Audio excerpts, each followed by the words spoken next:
Getting dreadful. If I only knew where to write to or where to go to, I should feel easier, but no one has heard a word of Jonathan since that last letter. I must only pray to God for patience.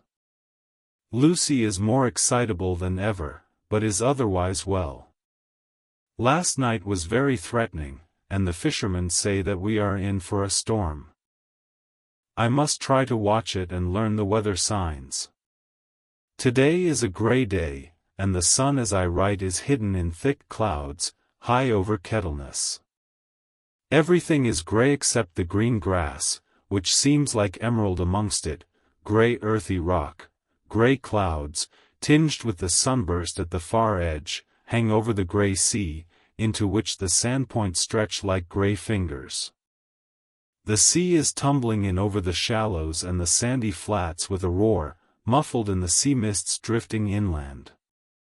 The horizon is lost in a gray mist. All is vastness, the clouds are piled up like giant rocks, and there is a brull over the sea that sounds like some presage of doom. Dark figures are on the beach here and there, sometimes half shrouded in the mist, and seem men like trees walking. The fishing boats are racing for home, and rise and dip in the ground swell as they sweep into the harbor, bending to the scuppers. Here comes old Mr. Swales. He is making straight for me, and I can see, by the way he lifts his hat, that he wants to talk. I have been quite touched by the change in the poor old man.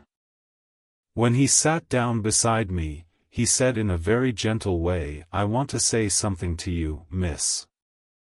I could see he was not at ease, so I took his poor old wrinkled hand in mine and asked him to speak fully. So he said, leaving his hand in mine, "I'm afraid, my dearie, that I must have shocked you by all the wicked things I've been sayin' about the dead, and such like, for weeks past, but I didn't mean them, and I want ye to remember that when I'm gone. We AUD folks that be daffled, and with one foot abaft the crock hole, don't altogether like to think of it, and we don't want to feel scarred of it, and that's why I've took to makin' light of it, so that I'd cheer up my own heart a bit. But, Lord love ye, miss, I ain't afraid of dyin', not a bit, only I don't want to die if I can help it.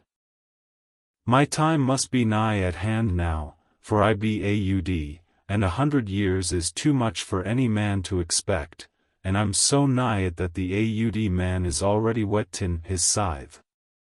Ye see, I can't get out the habit of caffin about it all at once, the shafts will wag as they be used to. Some day soon the angel of death will sound his trumpet for me. But don't ye dole and greet, my dearie. For he saw that I was crying, if he should come this very night I'd not refuse to answer his call. For life be, after all, only a waitin' for somethin' else than what we're doin', and death be all that we can rightly depend on. But I'm content, for it's comin' to me, my dearie, and comin' quick.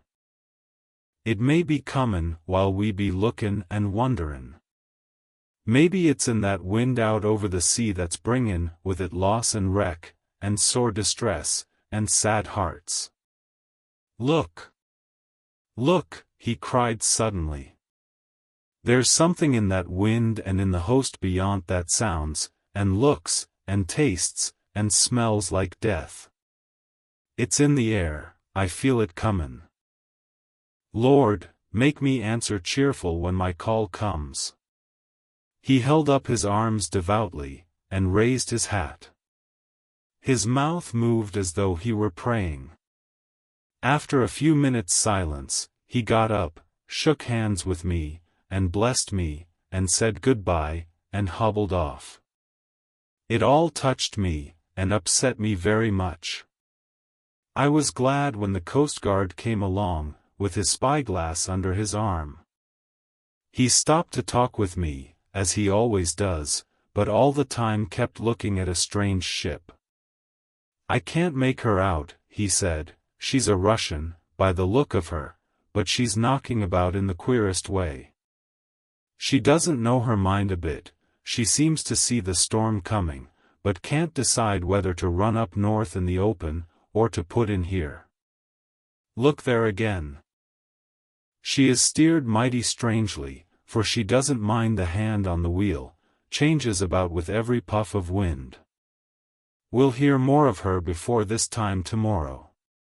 Cutting from The Dailygraph, August 8, pasted in Mina Murray's journal. From a correspondent. Whitby.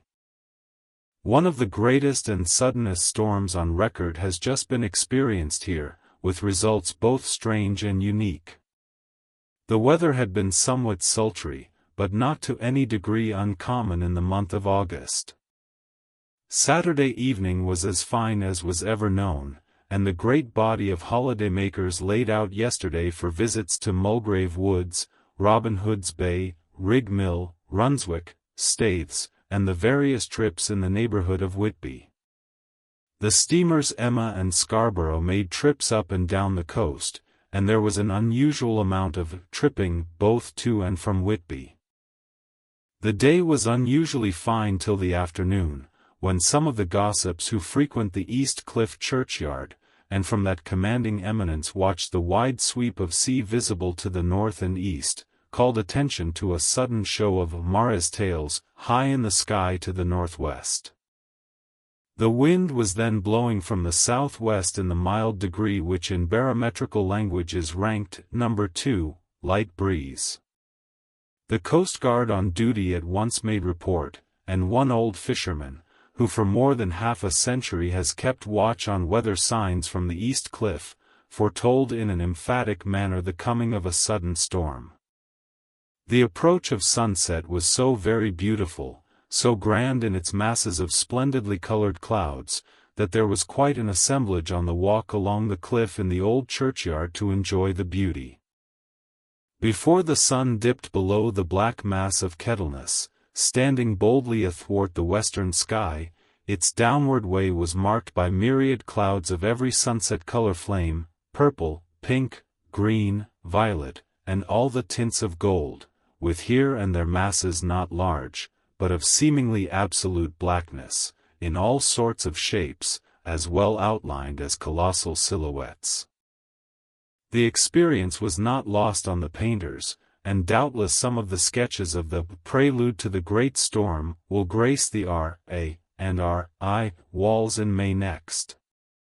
More than one captain made up his mind then and there that his cobble, or his mule, as they termed the different classes of boats, would remain in the harbor till the storm had passed. The wind fell away entirely during the evening, and at midnight there was a dead calm, a sultry heat, and that prevailing intensity which, on the approach of thunder, affects persons of a sensitive nature. There were but few lights in sight at sea, for even the coasting steamers, which usually hug the shore so closely, kept well to seaward, and but few fishing boats were in sight. The only sail noticeable was a foreign schooner with all sails set, which was seemingly going westwards. The foolhardiness or ignorance of her officers was a prolific theme for comment whilst she remained in sight, and efforts were made to signal her to reduce sail in face of her danger. Before the night shut down she was seen with sails idly flapping as she gently rolled on the undulating swell of the sea, as idle as a painted ship upon a painted ocean.